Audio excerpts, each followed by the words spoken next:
मकसद को बताया, मैं क्यों आया। आज बहुत से दुनिया में लोग हैं और बहुत सारे हम लोग ऐसे भी देखते हैं जो पूज्य कहलाते हैं, जिनके जीवन में मकसद नहीं मालूम। बहुत से लोग आए हैं जिनको हम लोग पूछते भी हैं, वो शादी ब्याह किए, बच्चे पैदा किए, हमारे जैसे संसार बिता है। जीवन का मकसद प्रभु यीशु मसीह बताता है, मैं इसलिए आया हूं कि बंधुओं को छुटकारा मिले, जो बंदिश में है वो आजादी पाए, जो अंधे हैं वो देखने लगे। मेरा अभिषेक हुआ है। आज आपका अभिषेक किस लिए हुआ है? यहूदा का अभिषेक हुआ था, किस लिए हुआ था? यीशु मसीह ने बोला, हाय उसके हाथ से जिसके हाथ में पकड़वाया जाएगा।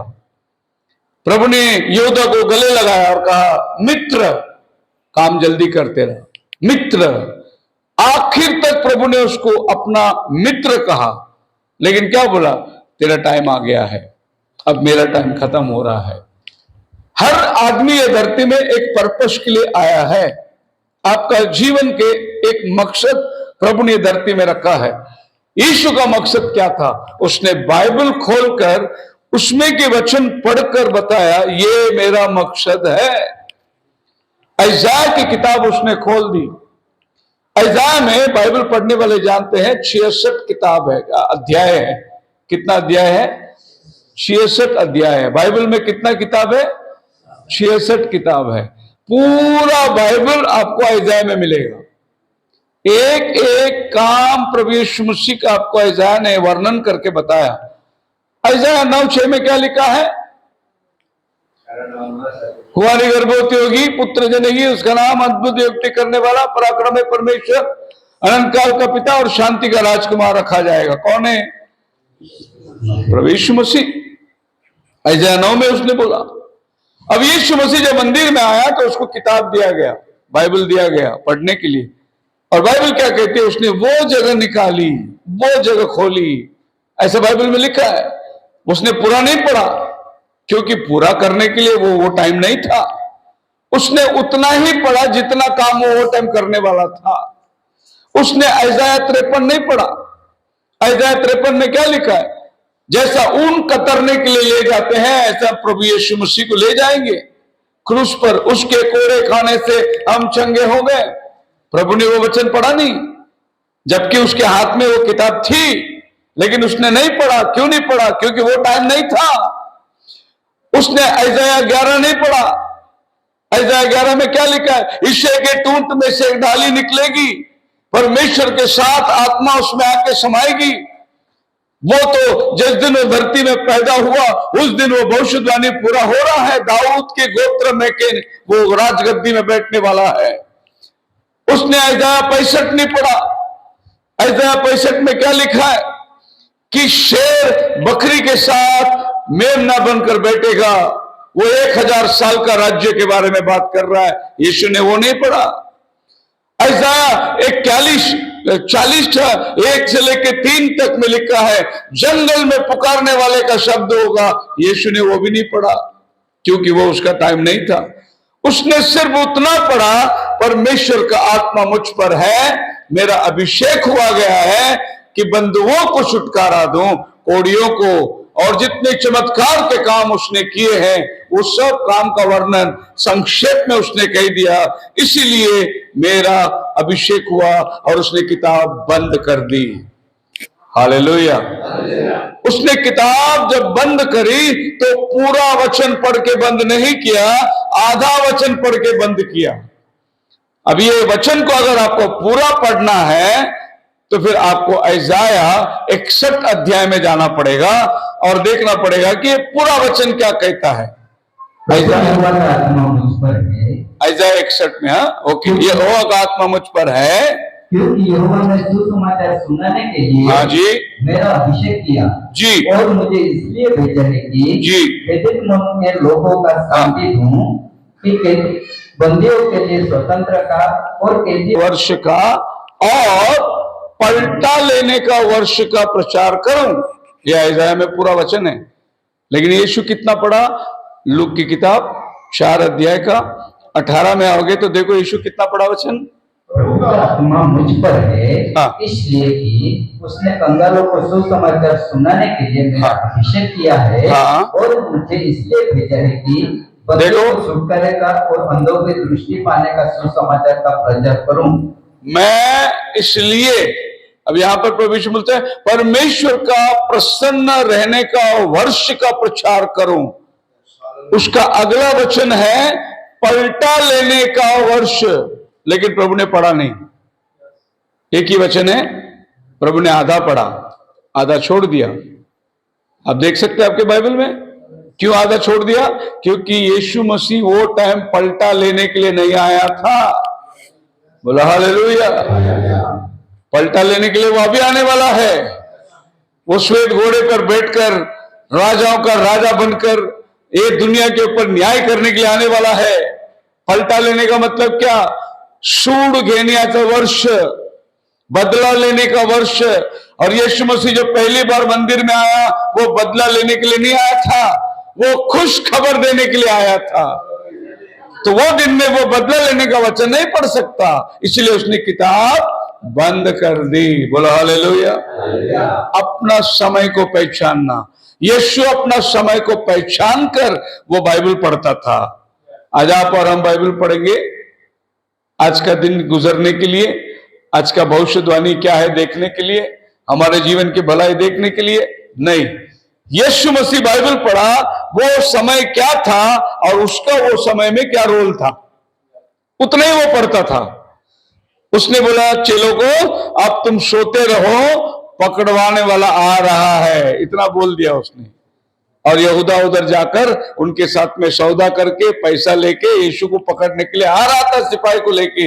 यीशु ने पहले ही चेलों को बता दिया अब सोते रहो तुम। 3 बार उनको जगाया लेकिन वो नहीं जागे, बोले अब सोते रहो। और जब सिपाही आए तो क्या हुआ? पतरस ने तलवार निकालकर उसका कान उड़ा दिया। क्या प्रभु ने तलवार निकालने के लिए बोला था? नहीं, लेकिन पतरस उठा, कान उड़ा दिया, क्योंकि यीशु ने उसको प्रार्थना में बैठने बोला था। परीक्षा आ रहा है, प्रार्थना में बैठो। लेकिन जब परीक्षा आया, ये सो रहे थे तो कान काट दिया उसने। यीशु मसीह ने कान लेकर लगा दिया। हालेलुया। क्योंकि यीशु मसीह प्रार्थना में बैठा था। अगर पतरस भी प्रार्थना में बैठता तो वो भी कान चिटका देता था, लेकिन वो प्रार्थना में नहीं बैठा। और आज आप और हम इस मसीही दुनिया के अंदर क्या हालात गुजर रहे आपको मालूम है नहीं? मसीह लोगों के ऊपर क्या हो रहा है अभी। पतरस ने उस दिन जो हाथा हुआ तलवार उठा के मार दिया, लेकिन आज आपको और हमको प्रभु ने तलवार उठाने के लिए नहीं बोला है। आज प्रभु ने हमको कुछ और संदेश दिया है ये दुनिया को देने के लिए। तो ये आखिरी समय में हम लोग जी रहे हैं। कुछ बातें बाइबल में आपको मैं बताना चाहता हूं। यशायाह 61 का वचन को प्रभु ने पूरा किया। प्रभु ने आधा वचन पढ़कर आधा वचन बंद कर दी।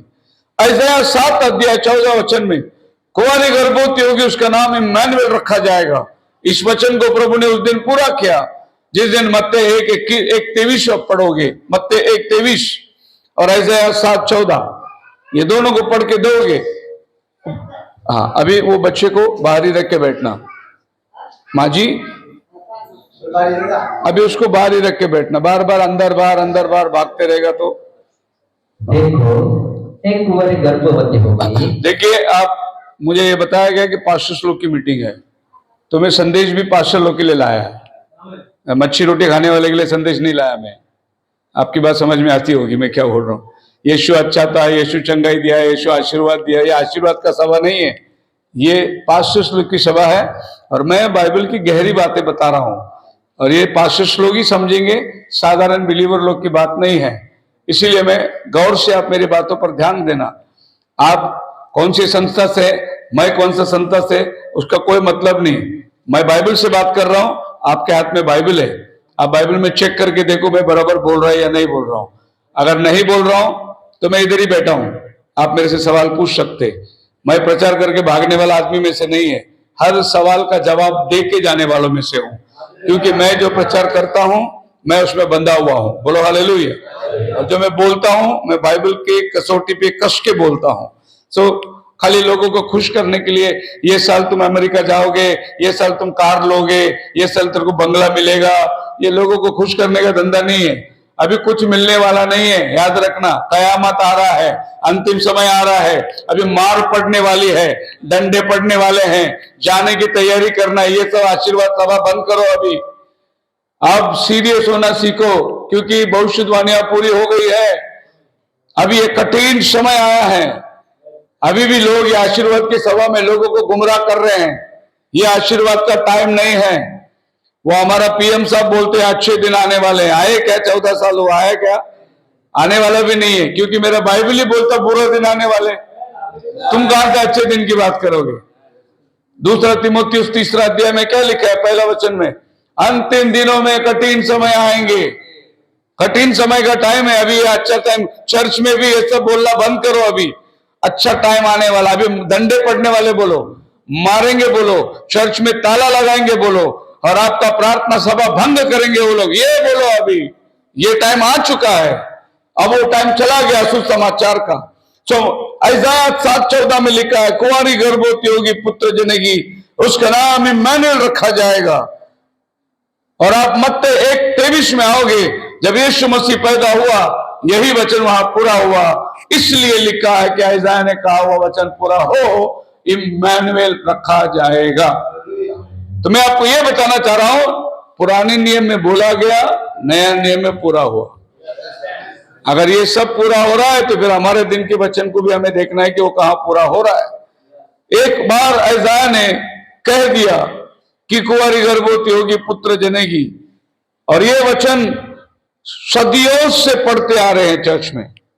क्योंकि जब ऐसाया ने बात को बोली कि कुंवारी गर्भवती होगी, तो उस चर्च में जब ऐसाया बैठे थे, इजराइल के अंदर बहुत सारे कुंवारियां, वो शादी नहीं किए। वो बोले कि ये कुंवारी मैं बन जाऊं। वो बूढ़ी होके मर गए, क्योंकि 100 साल हो गया, 200 साल हो गया, 300 साल हो गया, 400, 500, 600, 700 साल हो गए ये वचन को पूरा होने के लिए। 700 साल के बाद एक मरियम के पास फरिश्ता आकर खड़ा हो गया, बोला कि आज वो वचन तुझ में पूरा होगा। हालेलुया। सो परमेश्वर ने जो वचन को कह दिया, वो हवाओं में तरंग रहा है, वो मिटेगा नहीं। जब टाइम होगा वो वचन देहधारी होकर आ जाएगा धरती पर। बोलो हालेलुया। आप मोबाइल से बात करते हो क्या? ये आपका आवाज कौन लेके जा रहा है? हवा। आज ये दुनिया में सबसे बड़ा बिजनेस काय का बिजनेस है? हवा का बिजनेस है। सबसे बड़ा धंधा आज कौन सा है?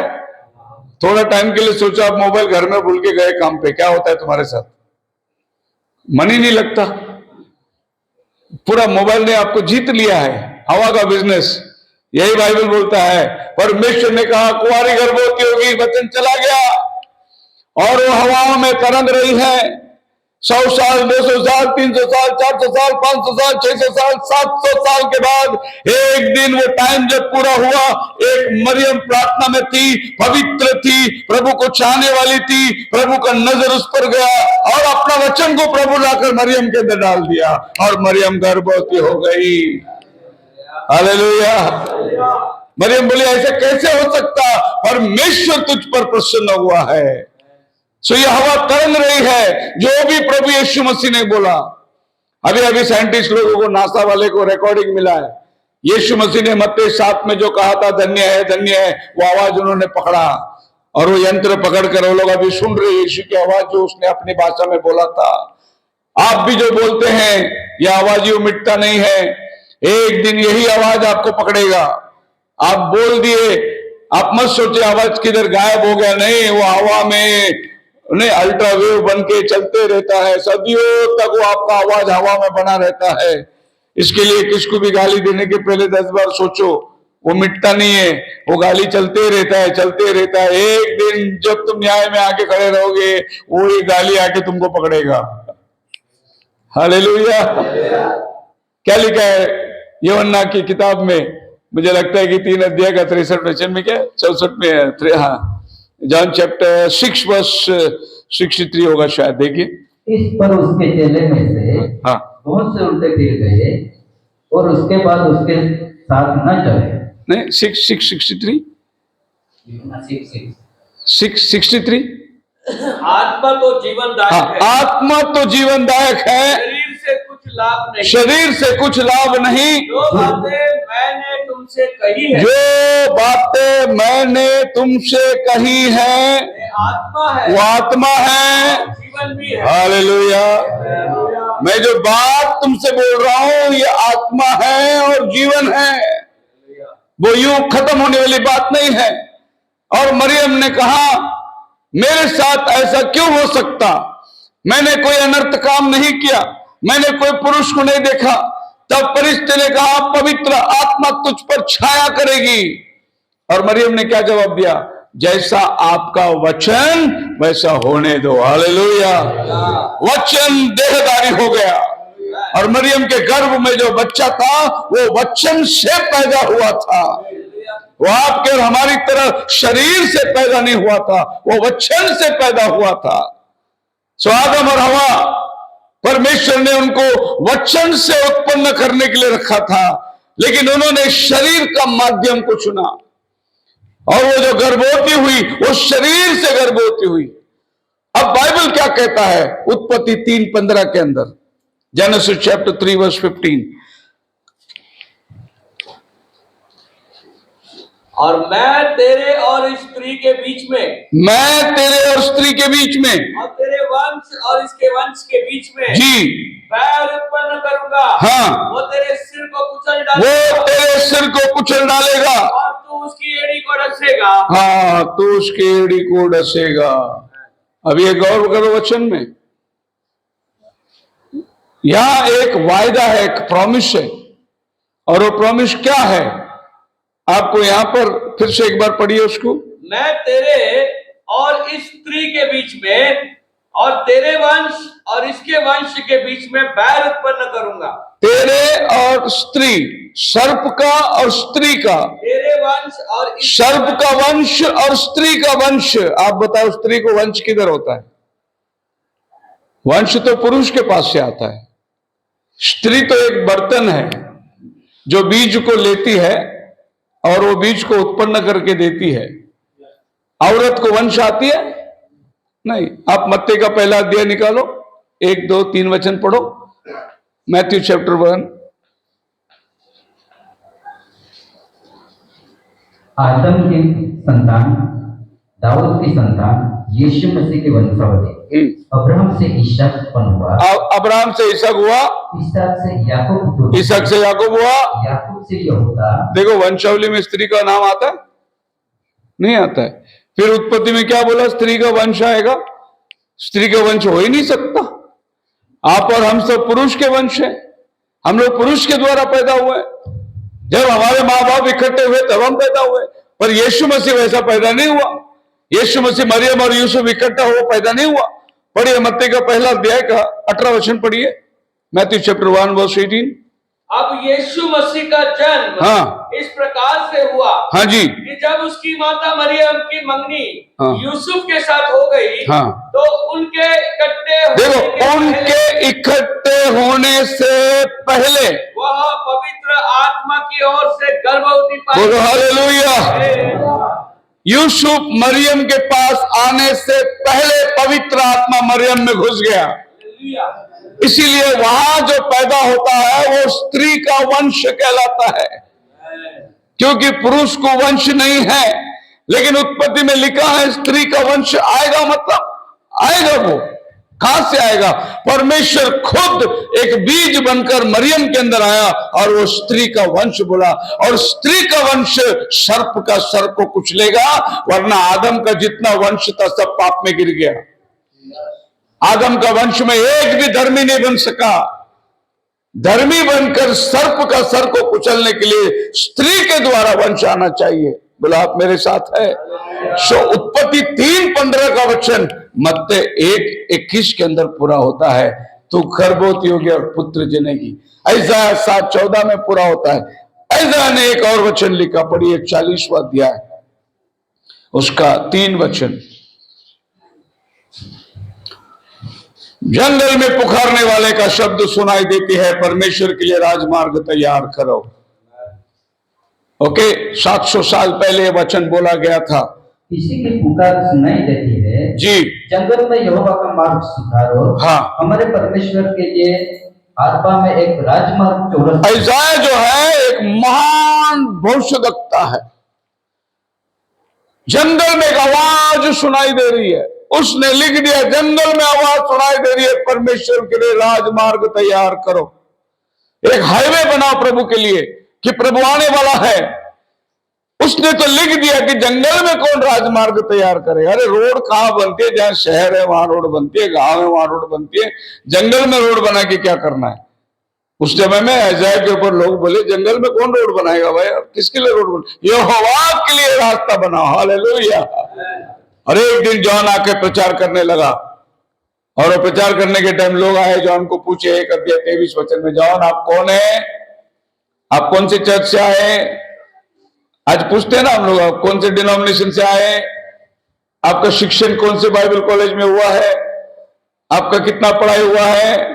वो लोग जॉन को आगे पूछे। जॉन बोला, वो तो जंगल से आया था, चमड़े का वस्त्र पहना हुआ था, ना डाल ढंग से बाल बनी, ना दाढ़ी बनी, टिड्डी खाता था, मध खाता था, नाले का पानी पीता था।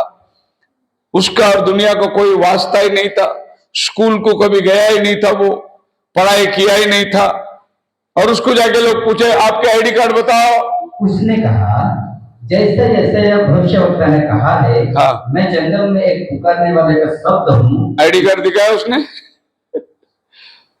बोला, पढ़ो, तुम्हारे शास्त्र में लिखा है जंगल में पुकारने वाले का शब्द होगा, और मैं जंगल में पुकार रहा हूं। बोलो हालेलुया।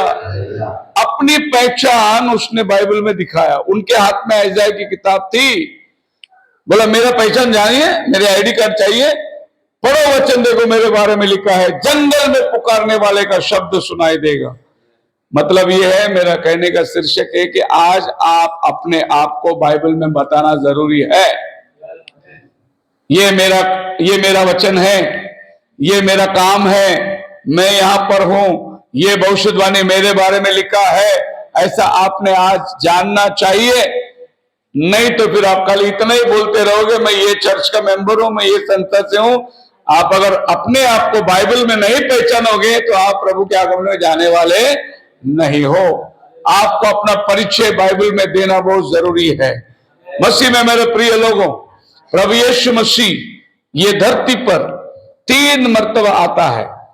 उसकी पहली आगमन के मर्तबा हमने देखा, वो मनुष्य का पुत्र बनकर आया। प्रभु यीशु मसीह की 3 टाइटल थी। पहला टाइटल था मनुष्य का पुत्र।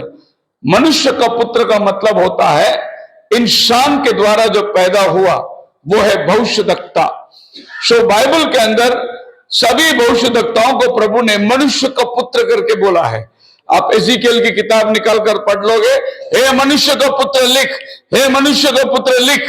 तो मनुष्य का पुत्र एक भविष्यवक्ता को दर्शाता है। सो यीशु मसीह पहले आगमन में मनुष्य का पुत्र बनकर आया। लूक मत्ती की किताब 4 अध्याय का 23 वचन में आप पढ़ सकते हैं। यह समय में प्रभु ने अपनी यात्रा को बेथलेहम से गोलगोता तक पूरा कर दिया। एक भविष्यवक्ता का रूप में बेथलेहम से लेकर गोलगोता तक की जो यात्रा थी, 3.5 साल की यात्रा, उसकी सेवा 3.5 साल की थी। जब वो पैदा हुआ उससे लेकर क्रूस पे मरने का 33.5 साल की यात्रा, बेथलेहम से गोलगोता तक, यह मनुष्य का पुत्र की सेवा है। दूसरा सेवा प्रभु यीशु मसीह का सन ऑफ गॉड, परमेश्वर का पुत्र की सेवा है। परमेश्वर का पुत्र की सेवा क्या है? वो बादलों पर आएगा अपने दुल्हन को ले जाने के लिए। वो परमेश्वर का पुत्र बनकर, राजाओं का राजा बनकर इस धरती पर दाऊद के गद्दी पे बैठ के वो 1000 साल राज्य करने वाला है।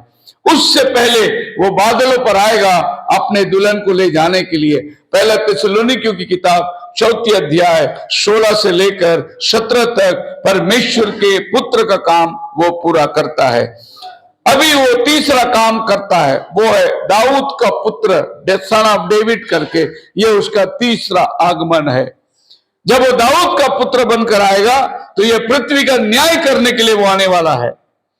और ये वचन को आप पढ़ सकते हैं प्रकाशित वाक्य 19वां अध्याय 11 से लेकर 16 तक। ये प्रभु का 3 आमद के बारे में बाइबल बात करती है। सो प्रभु का पहला आमद हो गया, जो वहां के क्रूस पर हमारा बलिदान को पूरा कर दिया। बेथलेहम से गोलगोता गोलगोता तक वो चल दिया, अब वो उठा लिया गया, अब दोबारा वो आने वाला है आपको और हमको ले जाने के लिए। जिसके लिए उसने उद्धार का काम पूरा किया, उन्हें ले जाने के लिए वो आने वाला है। ये उसका दूसरा आमद, हम लोग उसका इंतजार कर रहे हैं। उसका तीसरा आमद, जब वो दुल्हन को ले जाकर आसमान पर रखेगा और वो नीचे उतर कर आएगा ये धरती का न्याय करने के लिए, तो उसका तीसरा आगमन बोला जाता है। ये प्रभु का तीसरा आगमन है। अभी प्रभु यीशु मसीह के साथ चेले लोग बैठ के बात कर रहे हैं। मत्ती की किताब 24वां अध्याय उसका 1 से लेके 3 वचन तक। मत्ती 24 1 से लेके 3 तक पढ़िए। जब यीशु मंदिर से निकलकर जा रहा था, हाँ तो उसके चेले उसको मंदिर की रचना दिखाने के लिए जी उसके पास आए। हाँ उसने उनसे कहा, जी क्या तुम ये सब नहीं देखते?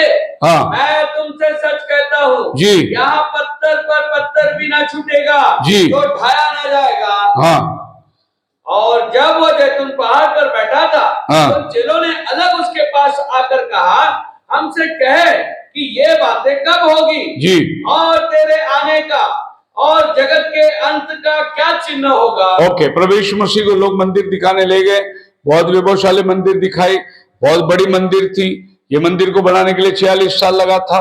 इस मंदिर को दिखाकर चेले बोल रहे थे हम इसी चर्च के मेंबर है, ये मंदिर बहुत पुराना है। प्रभु यीशु मसीह ने बोला इसमें पत्थर पे पत्थर भी नहीं रहेगा।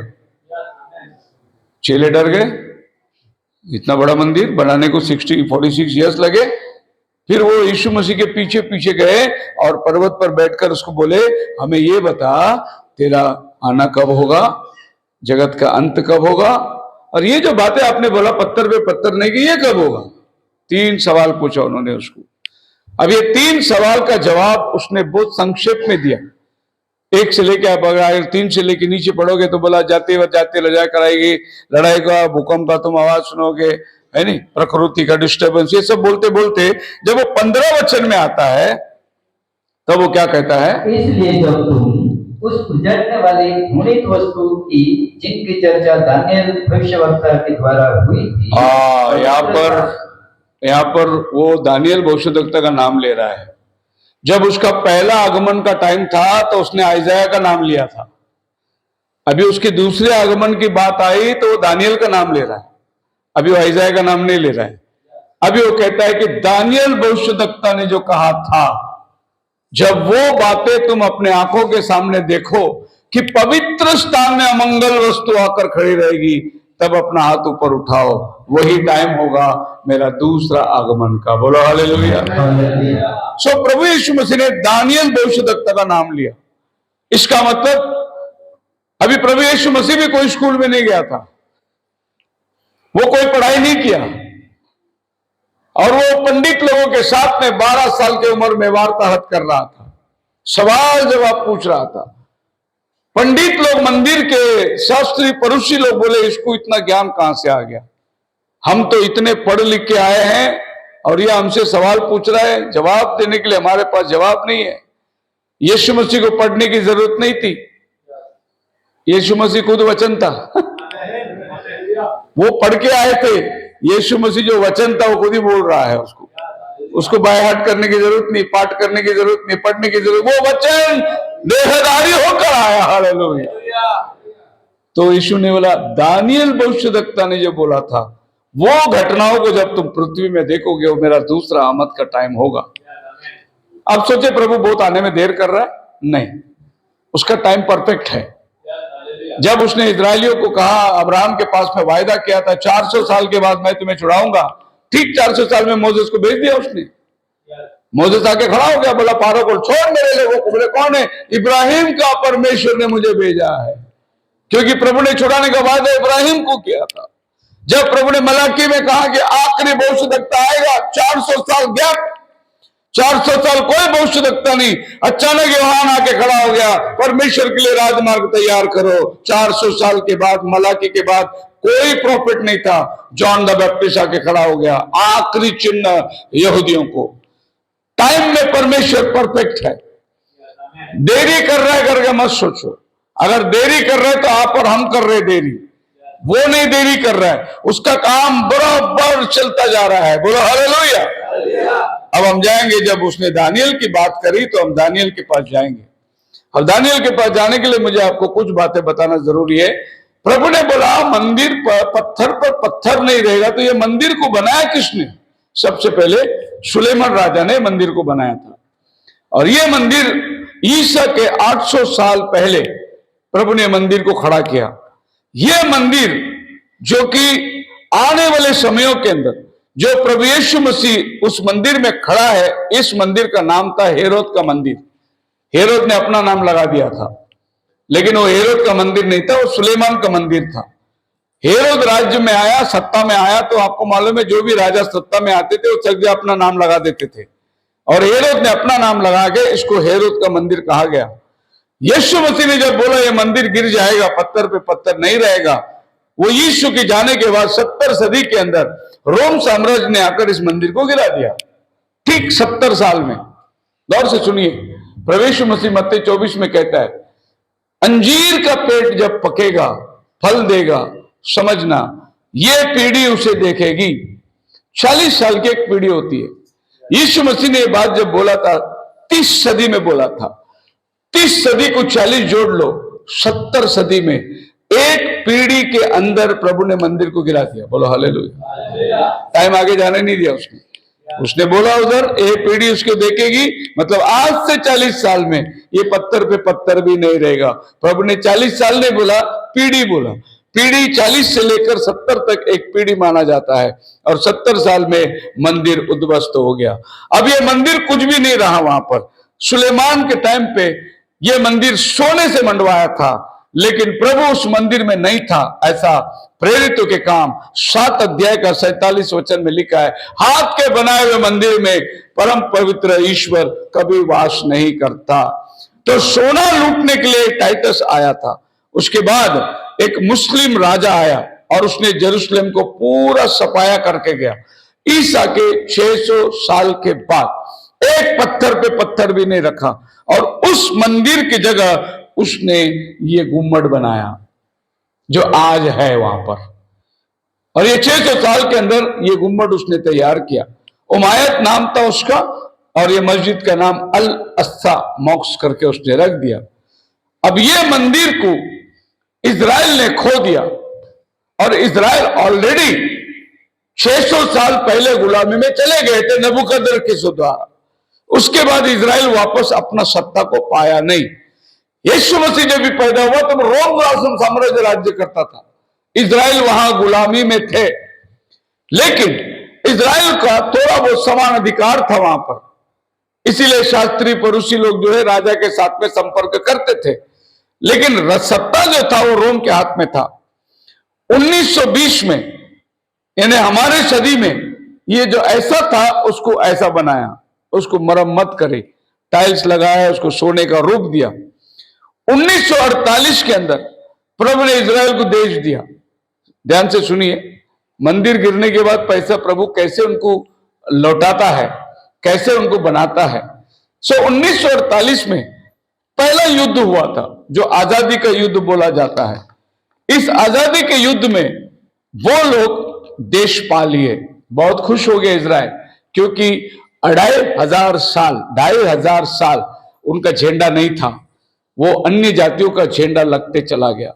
2500 साल के बाद पहली बार उनका झंडा लग गया। लेकिन जब इजराइल का झंडा लगा तब वहां पर मंदिर नहीं था, मस्जिद था। तो इजरायली लोग आराधना को कहां जाएंगे, उनके पास आराधना के लिए जगह नहीं थी। खुदावन का वायदा हमेशा इजराइल के साथ बनी है। अब इस गुम्बद के चारों तरफ वो लोग घूमना है, सिर्फ एक दीवार बचा हुआ था। ये दीवार को बोलते हैं वेलिंग वॉल, और ये एक ही दीवार के पास ये सुलेमान का मंदिर का एक ही दीवार बचा है, बाकी सब मुस्लिम लोगों ने ले लिया। और ये गुम्बद वहां है जहां पर मंदिर का बीच वाला स्थान था। ये दीवार के इस पार में यहूदी लोग हैं, दीवार के उस पार में मुस्लिम लोग हैं। अभी प्रभु ने कहा था अन्य जाति के हाथ से यह मंदिर रौंदा जाएगा। प्रकाशित वाक्य 11वां अध्याय उसका 2 वचन आप पढ़ोगे तो वहां लिखा हुआ है, ये पवित्र स्थान अन्य जाति के पैर में आएगा, और ये अन्य जाति लोग अपने पैर के नीचे पवित्र स्थान को रौंद रहे हैं। पर मंदिर के बाहर का आंगन छोड़ दे, उसे मत ना, क्योंकि वो अन्य जातियों को दिया गया है। हाँ। और वे पवित्र नगर को 42 महीने तक रौंदेंगे। पवित्र नगर को रौंदेंगे अपने पैरों के तले। अब ये 42 महीना मैं थोड़े टाइम के बाद बताऊंगा कि कितना टाइम आता है इनके साथ। आप लोग मेरे साथ है? थोड़ा हड्डी लग रहा है ना खाने के क्योंकि मांस खाते खाते चले जाएंगे, लेकिन थोड़ा हड्डी भी लग गया तो मालूम पड़ेगा कि भाई कठिन लग रहा है, कुछ हजम करने के लिए थोड़ा सा तकलीफ होगा आपको। पर ये बातें देखना वास्तविक बातें हैं और ये हकीकत बातें हैं जो समाज में हो रहा है, जो घटनाएं हैं, मैं उसको लेके बाइबल के साथ मिला के आपको बता रहा हूं। तो हमारा बाइबल इतिहास की किताब नहीं है, वो भविष्य की किताब है। कल क्या होने वाला है वो बाइबल में आज लिखा हुआ है। बोलो हालेलुया। सो ये गुम्मट आज दुनिया में सबसे पवित्र स्थान माना जाता है। आज पूरी दुनिया की नजर इस पर लगी हुई है।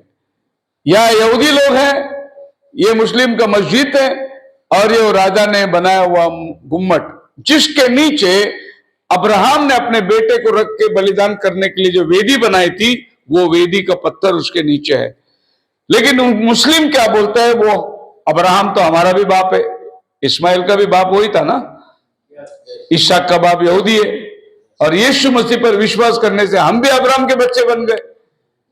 तो अब्राहम के 3 बच्चे हो गए, एक अन्य जाति हो गया, एक यहूदी हो गया, एक मुस्लिम हो गया।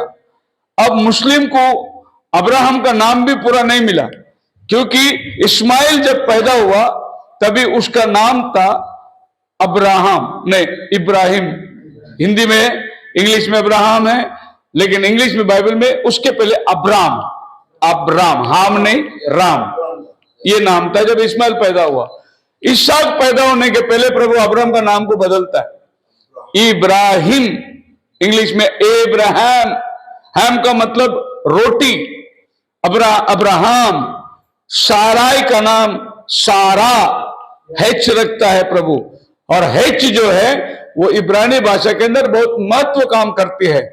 अब्राहम, हाँ, सारा, सारा, हेच को रख दिया। उसके बाद प्रभु ने इसहाक को दिया।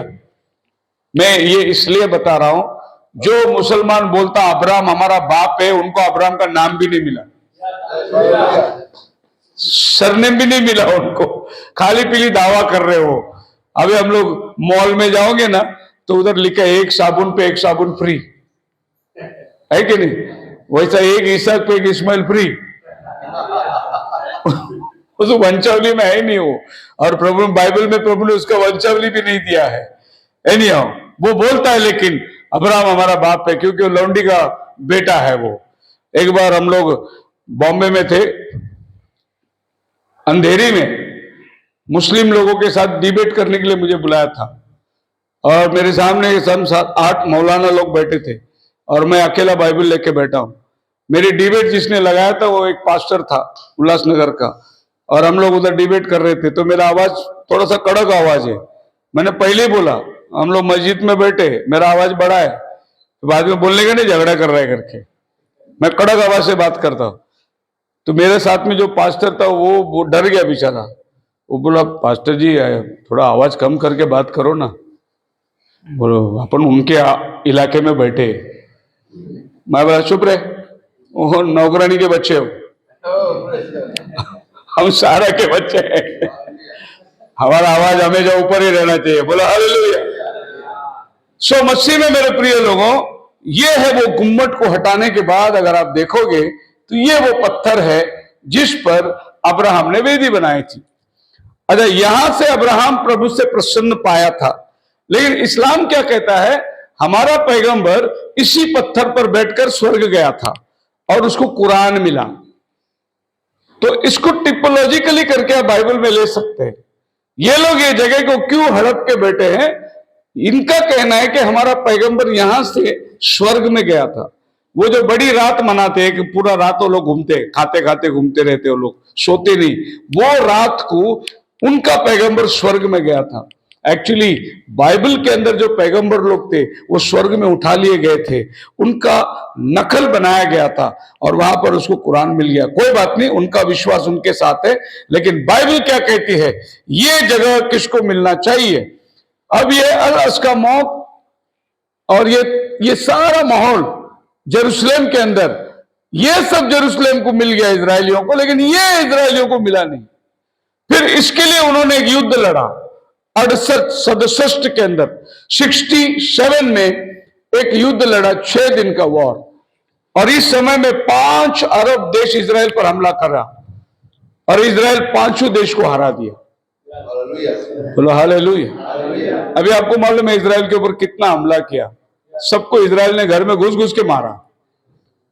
वो इतना छोटा सा देश है, आजू बाजू में कम से कम 52-54 देश है, उसने सबको क्या बोलते जीना हराम करके रख दिया।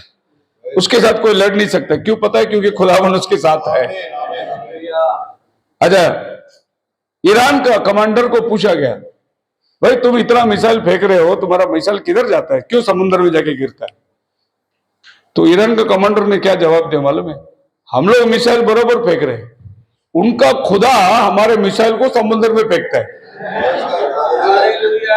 चलो इतना तो मालूम पड़ गया कि उनको मालूम है इनका खुदा जिंदा है करके। उनका कमांडर बोलता है हम लोग का निशानी बरोबर है, हमारा मिसाइल में पावर भी बरोबर है, लेकिन समुद्र में क्यों जाके गिर रही है हमको नहीं मालूम, उनका खुदा जिंदा है, वो उठा के उनको समुद्र में फेंकता है। बोलो हालेलुया। मैं अभी आते आते हमारे भाई लोग को एक छोटा सा चुटकुला बता रहा था, बहुत बढ़िया सा। एक दिन चर्च चल रही थी आराधना में, और बाजू में एक चर्च के बाजू में एक आदमी ने बियर बार बनाया और दारू की दुकान शुरुआत हो गई, और चर्च वाले गिर गिर के प्रार्थना करने शुरू कर दिया, उपवास और प्रार्थना, उपवास और प्रार्थना। बोला प्रभु दारू का दुकान बंद होना चाहिए, बियर बार बंद होना चाहिए, बंद होना चाहिए, उपवास प्रार्थना। और प्रभु ने उनकी प्रार्थना सुन ली, और एक दिन आसमान से बरसात के टाइम बिजली गिर के पूरा दारू का दुकान जल गया। दारू का दुकान वाले ने पुलिस में केस डाला, इन लोगों ने प्रार्थना किया, मेरा दारू का दुकान जल गया।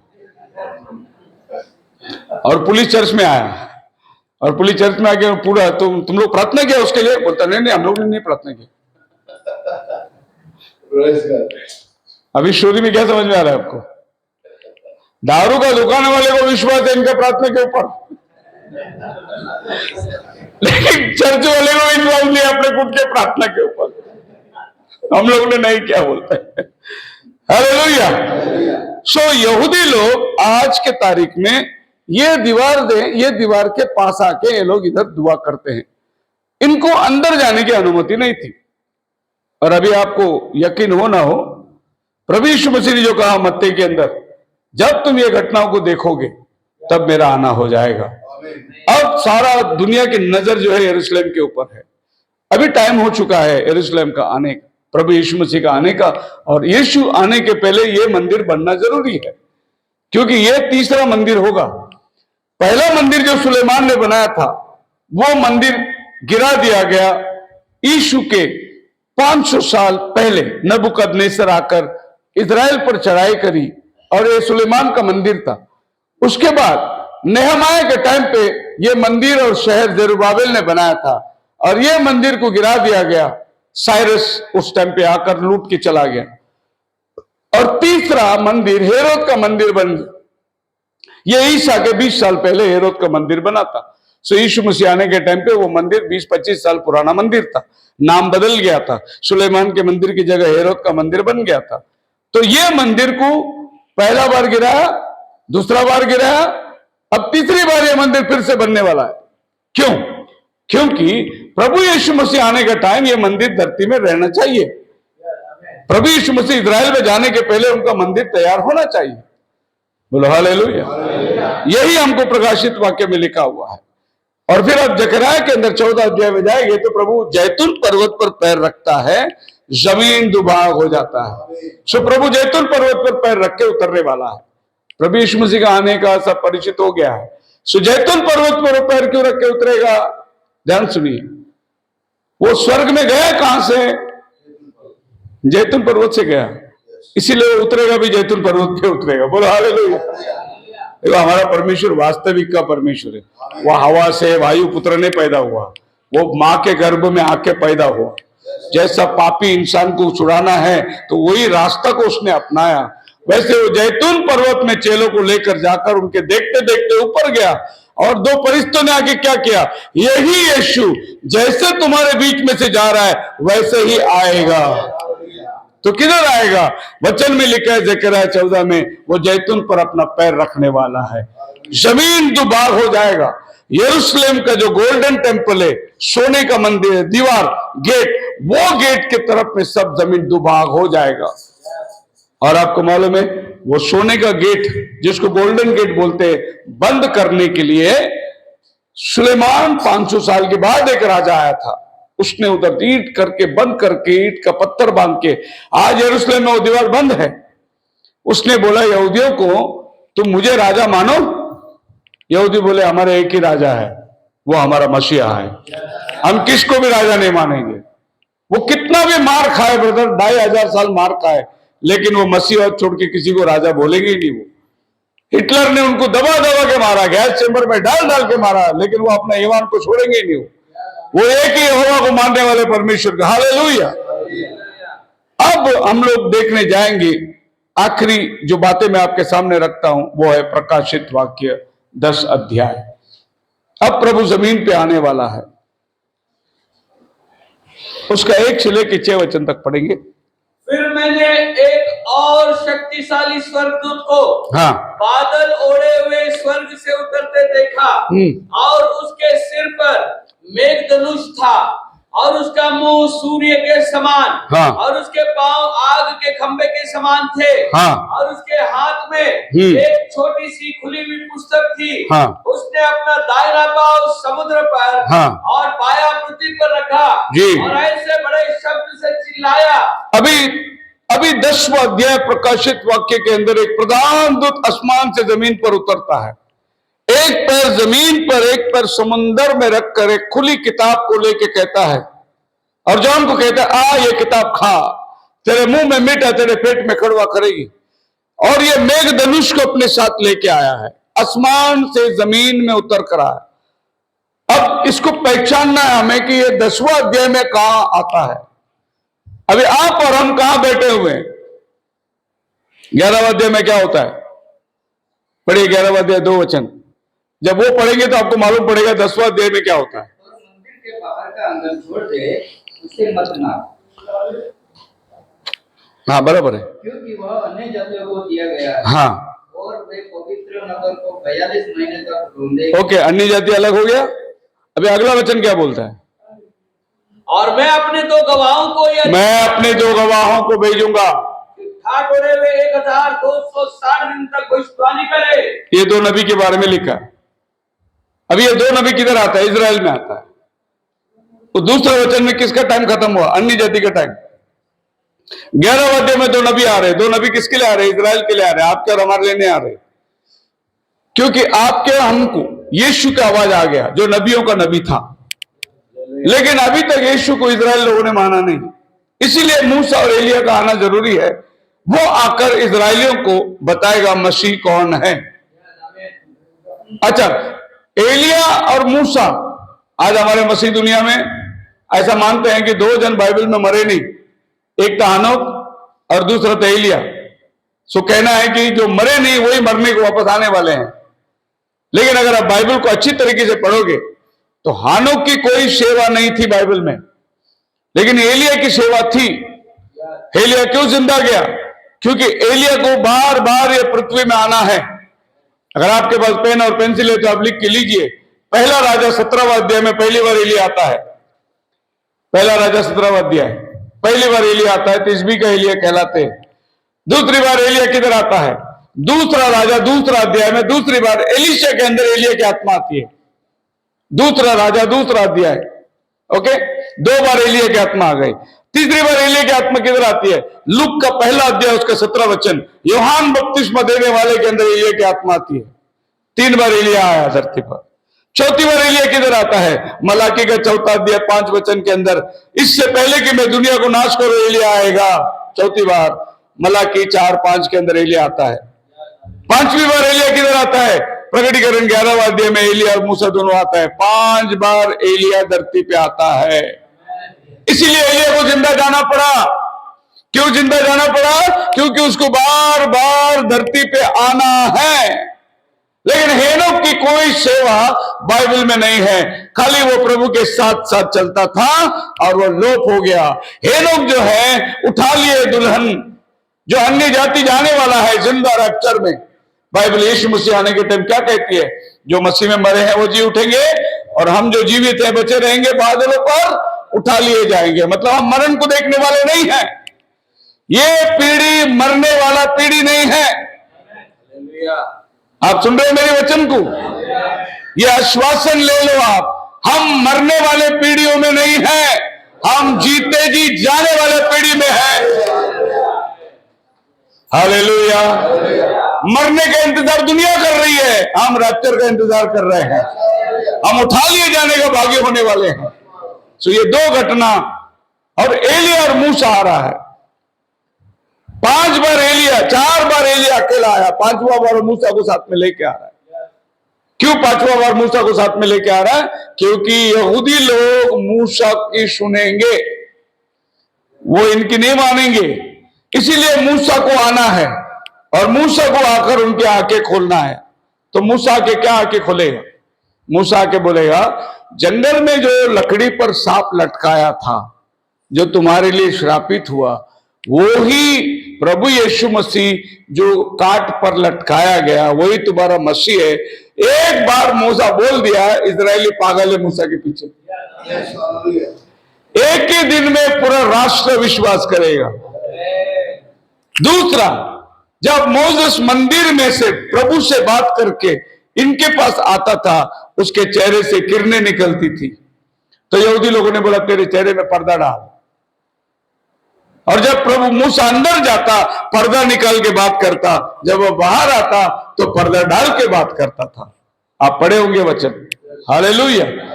जब यहूदियों ने यीशु को टुकरा दिया तो पौलुस क्या बोलता है? जैसा उन्होंने उधर पर्दा डाला था, वही पर्दा आज भी इनके आंखें में पड़ी है। इतना बड़ा बलिदान को ये लोग समझ नहीं पा रहे हैं। तो वो मूसा का पर्दा जो पड़ा है, वो पर्दा निकालने के लिए किसको आना पड़ेगा? मूसा को ही आना पड़ेगा। तो मूसा आके जब उनके आंखों से पर्दा उठाएगा, कितना बड़ा अंधापन है। देखो, आप जाओ यरूशलेम में घूमने के लिए और उधर जाके यहूदी को पूछो, भाई मेरे को यरूशलेम का कुछ बात बताओ, वो तुमको लेके जाके बोलेगा, इधर ही यीशु क्रूस पे मरा था, यही यीशु पैदा हो गया जगह, इधर यीशु ने 5,000 लोग को रोटी खिलाया। वो सब बाइबल आपको दिखाएगा, लेकिन यीशु को ने उसको नहीं समझा। और आप 2000 किलोमीटर से जाके यीशु को पहचान के आ रहे हैं वहां पर। आपके आंखें खोल दी, उनकी आंखें बंद ही। बोलो हालेलुया। तो ये दोनों जन 11वां अध्याय में आते हैं। अगर ये 11वां अध्याय में आते हैं, मतलब अन्य जाति का टाइम इधर खत्म होता है। क्योंकि जब हमारा टाइम खत्म होगा तभी तो प्रभु उनके पास जाएगा। पहला उनका टाइम खत्म करके प्रभु हमारे पास आया था। 2000 साल वो हमारे साथ रहा। अभी 2026 में हम लोग आ गए, थोड़ा 25 साल ज्यादा दिया। मैं ऐसा सोचता हूं आज का मीटिंग होने के लिए प्रभु रखा होगा, 25 साल बढ़ा के दिया। अगर कल का दिन मिला तो प्रभु का धन्यवाद हो। पर 2000 में टाइम हो गया पूरा। आदम से लेकर नोहा तक 2000 साल, कयामत आई। नोहा से लेकर यीशु तक 2000 साल, युग बदल गया। यीशु से लेकर अभी तक 2000 साल, 6000 साल कुल मिलाकर हो गया है। और 6000 साल प्रभु के लिए खाली 6 दिन है। हमारा 6000 साल उसके लिए खाली 6 दिन है। 7वां दिन वो आराम करने वाला है। 7वें दिन आराम किसके साथ करेगा? जो दुल्हन उठा ली जाएगी उसके साथ वो एक दिन आराम करने वाला है। 1000 साल धरती पे वो राज्य करने वाला है। ये धरती पर आकर आपके साथ बैठेगा। हमारा 1000 साल उसके लिए खाली एक दिन है। तो हालेलुया। दूसरा पत्रस 3 अध्याय 8 वचन में लिखा है, हमारा 1000 साल उसके लिए एक दिन के बराबर है। और डेविड प्रार्थना करता है भजन संहिता में 90 अध्याय के अंदर, प्रभु तेरे भवन में एक दिन मुझे मिले। दूसरे शब्दों में वो क्या मांग रहा है? 1000 साल जब तो राज्य करने आएगा ना, मेरे को तेरे को जगह मांगता होगा प्रभु, एक दिन दे दे बस। तो हमारे उसका एक दिन हमारे लिए कितना हो गया? 1000 साल हो गया। बोला हालेलुया। अब इस प्रकाशित वाक्य 10 अध्याय के अंदर आइए 6वां वचन के अंदर, 6 10 का 6 पढ़िए। और जो युगानुयुग जीता है और जिसने स्वर्ग को और जो कुछ उसमें है और जो पृथ्वी को और जो कुछ उस पर है और समुद्र को और जो कुछ उसमें है रुचा उसी की शपथ खाकर कहा, उसी की शपथ खाकर कहा, अब तो और देर ना होगी। 10वां अध्याय में टाइम खत्म होता है, इसीलिए 11वां अध्याय में प्रभु यहूदियों के पास उन 2 दूतों को भेज रहा है। सो 10वां अध्याय में टाइम का खात्मा हो रहा है। 1 घंटा हो गया, और थोड़ा टाइम लूं मैं? आप बोलेंगे तो लूंगा, मैं वो रगड़ाने वाला पास्टर नहीं हूं कि मारो भूखा मारते और नहीं। कई पास्टर लोग के पास में बहुत बड़ी गलती है, वो ये है शुरू करना जानते, खत्म करना नहीं जानते। पर मैं दोनों भी जानता हूं। मैं ज्यादा 40-45 मिनट बात करता हूं, लेकिन मतलब की बात करके जाता हूं मैं, ताकि आप सोचते रहो कि भाई कुछ तो सुना था, और आप बाइबल खोजने में लग जाओगे कि भाई ये सच्चाई है, इसको ढूंढना पड़ेगा आपको। तो 10वां अध्याय में टाइम क्या होता है? खत्म होता है। टाइम शुरू कब हुआ था और खत्म कब होता है? प्रभु ने यहूदियों को एक समय दिया था, वो समय उनके साथ डील किया। अब टाइम खत्म होता है। टाइम शैल बी नो मोर। याद रखिए, 10वां अध्याय में अन्य जातियों का टाइम खत्म होता है। अभी आप ये टाइम को खत्म करने के लिए अगर सॉलिड प्रूफ चाहिए तो आप पढ़िए रोमियो की किताब 11 अध्याय का 7 वचन पढ़िए, रोमन चैप्टर 11। फिर परिणाम क्या हुआ? हाँ, यह कि हाँ, इजरायली जिसकी खोज में है, हाँ जी, वह उनको नहीं मिला, हाँ, परंतु चुने हुओं को मिला। हाँ। और शेष लोग कठोर किए गए हैं। इजरायली जिसके खोज में था उनको नहीं मिला, परंतु वो चुने हुओं को मिल गया और वो कठोर कर दिए गए। मतलब कौन चुने हुए बन गए? आप और हम चुने हुए बन गए। इजराइल को प्रभु ने अंधा बना दिया, और जो अंधे थे पत्थर को पूजने वाले, उनके आगे प्रभु ने खोल दी। और आज हमने जीते परमेश्वर को पहचान लिया, आसमान और पृथ्वी का निर्माण करता। लेकिन यहूदी लोग अंधे बन गए। यूहन्ना की किताब 9 अध्याय के अंदर एक छोटी सी कहानी है।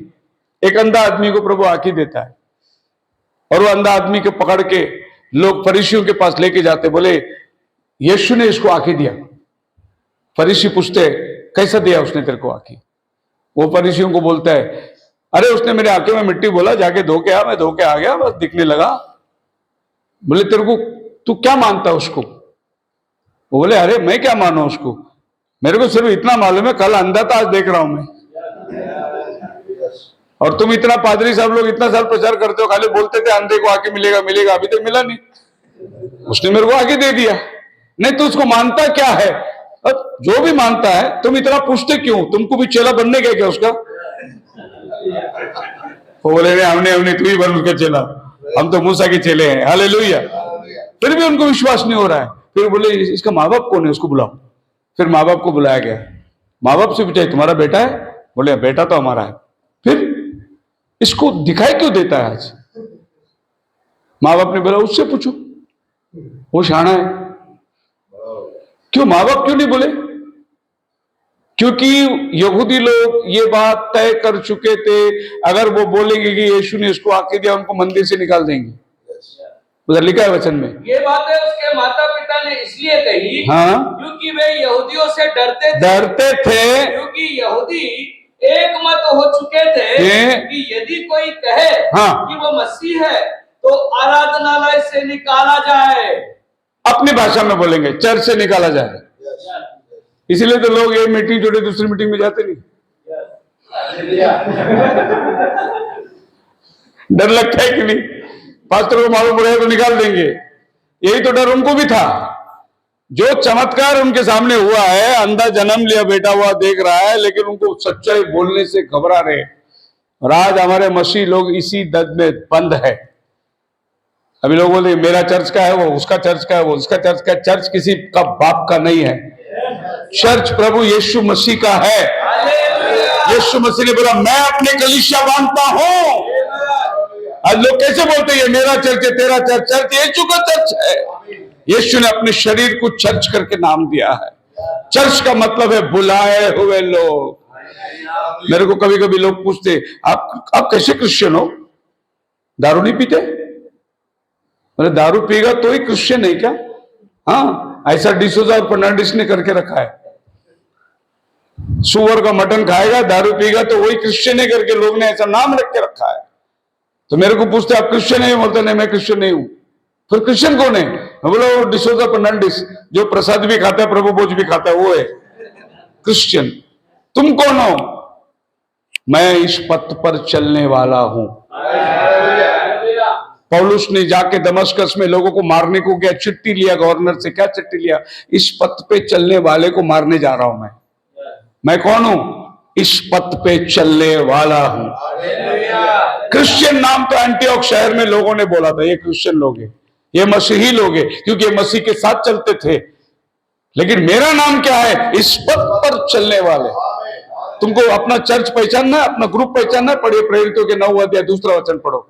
देखो ये ग्रुप का आदमी बनो तुम, और उससे तुमको कोई नहीं छुएगा। हाँ, और उससे दमिश्क के आराधनालय के नाम पर इस अभिप्राय की चिट्ठियां मांगी जी कि क्या पुरुष क्या स्त्री जिन्हें वह इस पथ पर पाए उन्हें बांधकर यरूशलेम ले आए। क्रिश्चियन लोग नहीं, इस पथ पर चलने वाले।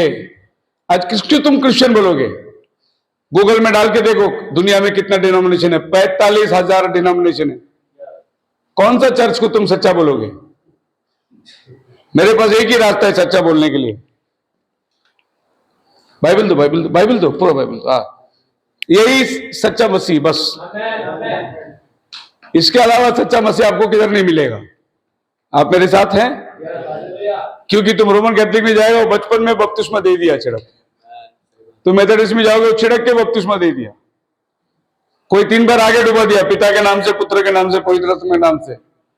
दूसरा चर्च वाला बोलता है हम आगे नहीं डुबाते बाबा, हम लोग पीछे डुबाते हैं। तीसरा के पास जाएगा, वो हम आगे भी नहीं पीछे भी नहीं, हम सीधा डुबाते उसको।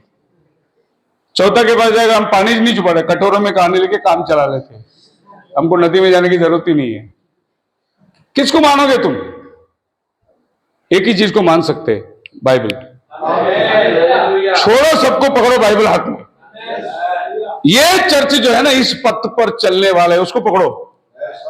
परमेश्वर तुम्हें उठाएगा ऊपर। हालेलुया। फिर तुम किसी पर निर्भर नहीं रहोगे, तुम निर्भर सिर्फ परमेश्वर के ऊपर रहोगे। एक बात याद रखना, जिसने तुम्हें बुलाया वो तुम्हें संभालने की ताकत रखता है। तुम किसी पर आशा रखते नहीं रहोगे। मुझे 37 इयर्स हो गया प्रचार करते करते, आज तक मैंने किसी के सामने हाथ नहीं फैलाई। जिसने कौवा को बेचकर एलिया को खिलाया, वही खुदा आज मुझे भी खिलाता है। अगर उसने एलिया को खिलाया तो मुझे भी खिलाएगा वो। बोलो हालेलुया। है मसीह के सेवक लोग, धैर्य धरो और उसको तरफ में मुड़ के देखो। समय खत्म हो गया है, हमको जवाब देना है उसको। हमको दुनिया के बॉसगिरी को जवाब नहीं देना है, मेरे प्रभु को जवाब देना है। ये संतों को नहीं जवाब देना है, मेरे प्रभु को जवाब देना है मुझे। 10वां अध्याय में टाइम खत्म होता है, समय की खात्मा होती है। इस बात को पहचान लो। अभी 10वां अध्याय के बाद हम क्या देखते हैं? 7वां वचन में आएंगे। 6 पढ़े थे हमने अभी, है नहीं? वरन 7वें स्वर्गदूत के शब्द देने के दिनों में, 7वां स्वर्गदूत के शब्द देने के दिनों में। कैसे लिखा है 7वां? सातवें स्वर्गदूत के हाँ। विपरीत फूंकने पर। आपका बाइबल में लिखा है स्वर्गदूत? स्वर्गदूत लिखा है? मराठी बाइबल है? क्या लिखा है? हाँ, देवदूत लिखा है। इंग्लिश बाइबल पढ़ो। इंग्लिश बाइबल है? मोबाइल में है किसी के पास? अच्छा, मैं भाषांतर का अर्थ समझा रहा हूं आपको। भाषांतर में हमारा बाइबल ने वर्ड को जोड़ दिया है। देवदूत, देव को जोड़ दिया है। एक्चुअली देव नहीं है उधर। हिंदी में भी स्वर्गदूत, स्वर्ग नहीं है उधर। इंग्लिश पढ़ो देखो। but in the days of the voice of the seventh angel, 7th angel, not heavenly angel, only angel। तो ओनली एंजल का मतलब क्या है? ये धरती के दूत हैं। एंजल का मतलब जो संदेश लेके जाता है उसको मैसेंजर कहते हैं, और मैसेंजर जो है वही एंजल बनता है। सो बाइबल में 2 प्रकार के दूत हैं, स्वर्गदूत हैं और जमीन के दूत हैं।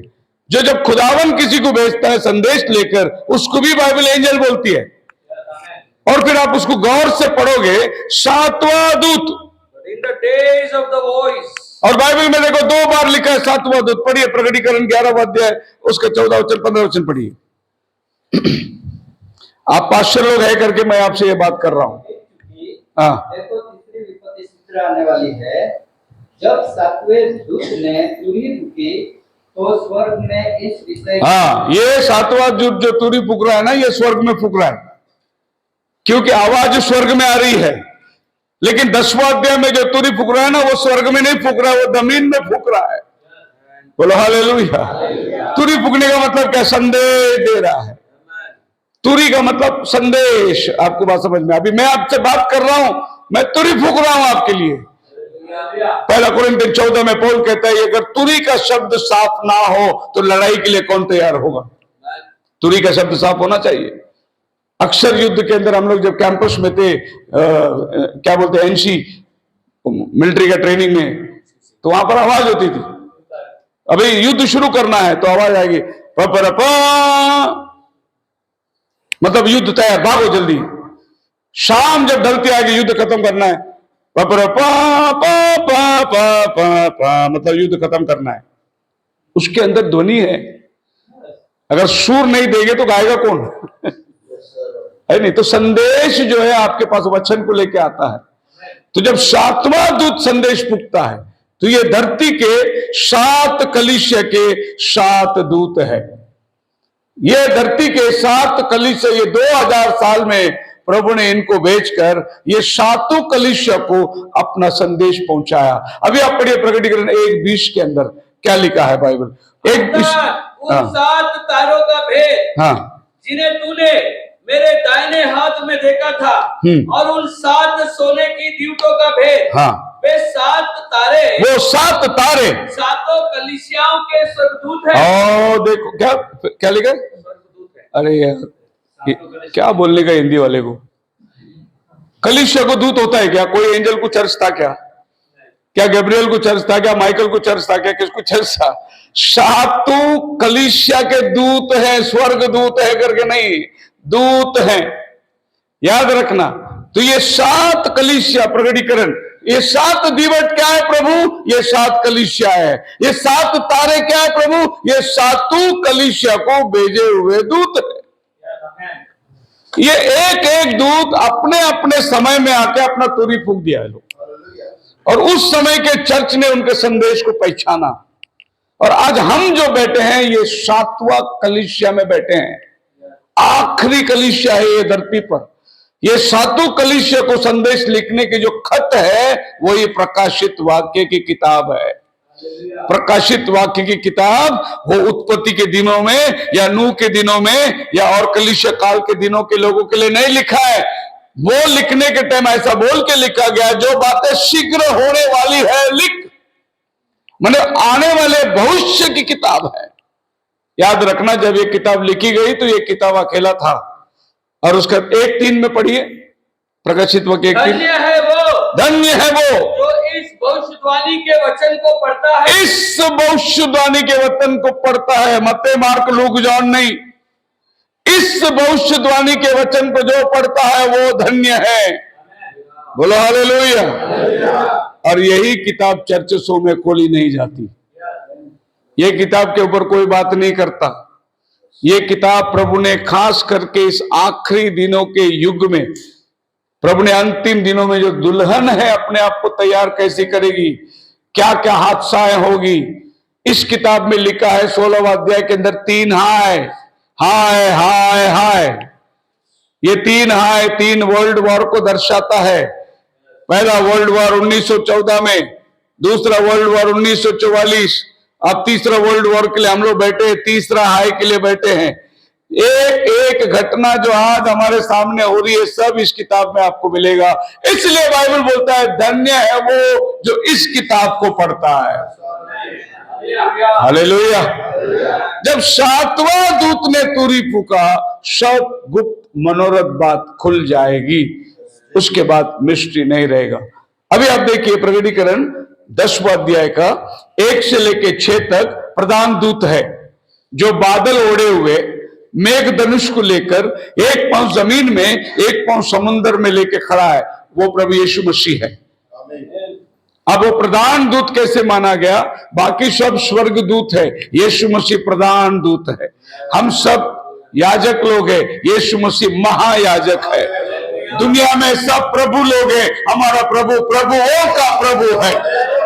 इसके लिए जब बाइबल बोलती है माइटी एंजल, उससे बड़ा कोई नहीं और यीशु से बड़ा कोई नहीं।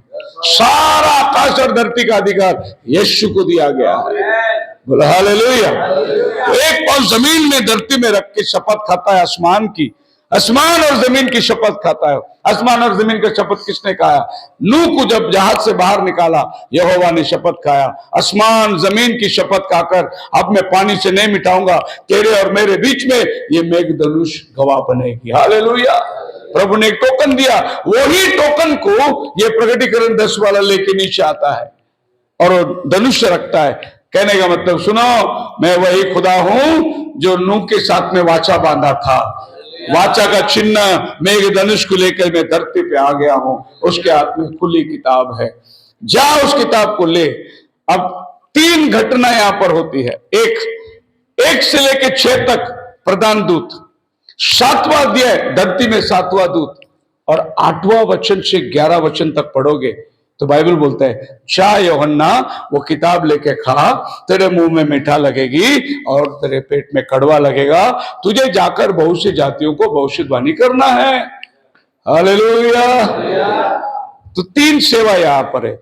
1 से 6 तक 10वां अध्याय में प्रधान दूत का सेवा है। 7वां वचन में 7वां दूत का सेवा है, जो कि 7वां कलीसिया का दूत है। और 8 से लेकर 11 तक का जो सेवा है वो यीशु मसीह का दुल्हन, जो आज वचन खा रही है और भविष्यवाणी कर रही है जाकर, जो उठा लिए जाने वाली है। आज वचन कौन खा रहा है? आप और हम खा रहे हैं। हालेलुया। सुनने को मीठा लग रहा है लेकिन टाइम नहीं पूरेगा, लेट भी हो रहा है, कड़वा भी लग रहा है लेकिन मीठा भी लग रहा है। वचन है ही ऐसा। और ये 8 और 11 वचन के अंदर जो आता है वो आता है प्रभु यीशु मसीह की दुल्हन। ये जब धरती में थी तब दुल्हन थी, ये क्या बोलते हैं उसको, कुंवारी थी धरती में। जब ये उठा ली जाती है तो ये पत्नी बन जाती है। अभी ये उठा लिए जाने के पहले दुल्हन थी। पढ़िए 2 कोरिन्थियन 11वां अध्याय 2 वचन पढ़िए। 2 कोरिन्थियन 11:2। क्योंकि मैं तुम्हारे विषय में ईश्वरीय धुन लगाए रहता हूँ। हाँ। इसलिए कि मैंने एक ही पुरुष से तुम्हारी बात लगाई है। एक पुरुष से तुम्हारी बात लगाई है, पवित्र कुंवारी के समान। पवित्र कुमारी। पौलुस किसको खत लिख रहा है? चर्च को खत लिख रहा है। कोरिन्थियों को चर्च को बोल रहा है तो पवित्र कुमारी है, पत्नी नहीं, कुंवारी। कुंवारी का मतलब शादी नहीं हुआ, शादी होने के बाद वो पत्नी बन जाती है। यहां पर चर्च बाइबल कुंवारी कहती है। मत्ती 25 अध्याय के अंदर 1 से लेकर 10 वचन तक प्रभु क्या कहता है? 10 कुंवारियां ये दूल्हे को मिलने के लिए गई। 5 शाने 5 मूर्ख थे। तो प्रभु यीशु मसीह का जो इंतजार में बैठे हैं वो धरती में आज दुल्हन कहलाते हैं। लेकिन आज हम लोग ऐसे नहीं बोलते। Praise Lord brother. आप कौन? आप कौन? आप कौन? कोई बोलता है क्या मैं दुल्हन है करके? कोई नहीं बोलेगा। हम अपना संस्था का नाम को आगे रखते हैं, लेकिन एक्चुअली आप प्रभु यीशु मसीह की दुल्हन है। हमने नाम लगा दिया, पौलुस ने नाम नहीं रखा। पौलुस बोलता है कुरिन्थियों की कलीसिया को प्रेरित पौलुस की पत्री। जो कलीसिया कुरिन्थियों में है जगह का नाम है, कलीसिया को कोई नाम नहीं है। रोम करास की कलीसिया को प्रेरित पौलुस की पत्री। कोई कलीसिया को नाम नहीं है। जो जगह पे वो कलीसिया थी उसका नाम से वो कलीसिया जानी जाती थी। अब पूरी बाइबल पढ़ के देखो। आप मेरे साथ है, बोलो हालेलुया। अब प्रभु के आगमन के अंदर 3 घटना होने वाली है। पढ़िए 1 थिस्सलुनीकियों की किताब 4 अध्याय और उसका 16 से 18 तक। क्योंकि प्रभु आप ही स्वर्ग से उतरेगा। हाँ। उस समय ललकार और प्रधान दूत का शब्द सुनाई देगा और परमेश्वर की तुरी फूकी जाएगी। 3 बातें इधर है। प्रधान दूत का शब्द, ललकार और तुरी। Praise the Lord. जब ये तीन बात होगी तो हम बदल जाएंगे। क्षण भर में पिछली तुरी फूकते होगा, हम सब बदल जाएंगे। तो ये तीन बातें क्या है? जो शाउट है, इंग्लिश में शाउट है, वॉइस है और ट्रम्पेट है। शाउट जो है वो मैसेज है जो जाता है। वॉइस किसके लिए आती है? आप पढ़ेंगे जॉन चैप्टर 11 के अंदर, तो बाइबल कहती है यीशु मसीह कब्र के पास खड़े रहकर जोर से पुकारा, लाजर बाहर निकल। वॉइस मुर्दों को उठाने के लिए जाती है। वॉइस मुर्दों को उठाने जाती है। शाउट जीवतों के पास में जाती है। और ट्रम्पेट किसके पास आता है? जो युद्ध के लिए तैयार है उसके पास ट्रम्पेट आता है। और पौलुस क्या बोलता है? पर ये पहला कोरिन्थियन 15 अध्याय का 50 वचन से पढ़ेंगे। मांस और लहू परमेश्वर के राज्य के वारिस नहीं होंगे। हे भाइयों, मैं ये कहता हूँ कि मांस और लहू परमेश्वर के राज्य के अधिकारी नहीं हो सकते और न नाशवान अविनाशी का अधिकारी हो सकता है। हाँ जी। देखो, मैं तुमसे भेद की बात कहता हूँ कि हम सब तो नहीं सोएंगे, हाँ जी, परंतु सब बदल जाएंगे जी। आगे, और ये क्षण भर में पलक मारते ही अंतिम तुरी फूकने ही होगा। तुरी फूकी जाएगी, हम बदल जाएंगे। तुरी किसके लिए है? जो युद्ध के मैदान में है। देखो, आज ये दुनिया में और भी लोग जी रहे हैं, लेकिन कुछ लोग हैं जो लड़ रहे हैं। वो प्रभु यीशु मसीह के सिपाही कहते हैं। उनके लिए तुरी आएगी, शब्द उनके लिए जाएगी। शाउट का मतलब क्या है? ओए, आवाज है ना, ओ, अहो, आवाज, उसको बोलते शाउट। शाउट है किसी के अटेंशन को मोड़ने के लिए, वो है प्रीचिंग। प्रीचिंग आपके अटेंशन को मोड़ने के लिए जाती है। वॉइस मुर्दों के लिए जाएगी। जो मसीह में सोए हैं वो जी उठेंगे, और हम जो जीवित लड़ाई में आज खड़े हैं, हमारे लिए तुरी फूकी जाएगी। और जब ट्रम्पेट की आवाज आएगी तो प्रभु यीशु मसीह बादलों पर दिखाई देगा, हम सब बदल जाएंगे। बोलो हालेलुया। ये बिल्कुल ऐसा ही है जैसा अब्राहम ने एलियाजर को बुलाया, शपथ खिलाई, बोले मेरे लोगों में जा, मेरे बेटे ईसाक के लिए एक दुल्हन ले आ। और एलियाजर 10 ऊंट को लेके जाता है, एक कुएं के पास आया, उधर से रेबेका पानी भरने को आई, और वो कुंवारी थी, और वो रेबेका से कहा मुझे पानी पिला। शपथ थी, वो कहे तेरे ऊंटों को भी पिलाती हूँ, और रेबेका ने ऊंटों को भी पानी पिलाया, 10 ऊंटों को भी पानी पिलाया। एलियाजर ने कंगन निकाल कर पहना, बोला किसकी बेटी है? मैं लाबान की बेटी है। प्रभु का धन्यवाद हो, प्रभु ने मुझे सही यात्रा में लेकर आया। और वो घर पे गया, जाने के टाइम ईसाक मैदान में जा रहा है तपस्या करने के लिए, मेडिटेट करने के लिए। तभी एलियाजर पूछता है वही तेरा होने वाला पति है? रेबेका ऊंट में से नीचे उतरी और ईसाक का हाथ पकड़ी। ईसाक उसको अपने घर पे लेके गया। हालेलुया। पिता परमेश्वर ने प्रभु यीशु मसीह पवित्र आत्मा को भेजा। आज ये पृथ्वी में पवित्र आत्मा उसके दुल्हन को ढूंढ रही है। प्रभु यीशु मसीह बादलों पर आने वाला है। पवित्र आत्मा आपको तैयार करके अपने दूल्हे के साथ मिलाने वाला है। ईसाक बाप का घर छोड़ के आया, रेबेका बाप का घर छोड़ के आया। यीशु बाप का घर छोड़कर मध्य आकाश में आएगा, हम अपना बाप का घर छोड़कर मध्य आकाश में जाएंगे। बीच आकाश में हमारी मुलाकात होगी और हम सब बदल जाएंगे। क्षण भर में पिछली तुरी फूकते होगा। मसीह में आप सबको बड़ी आशीष दे। देखिए मेरे पास कितना स्लाइड्स हैं? 36। उसके आगे क्या लिखा है? 55। अभी मैं खाली 36 स्लाइड है, 55 स्लाइड बाकी है। शाम हो जाएगी। खुदावन आप सबको बड़ी आशीष दे।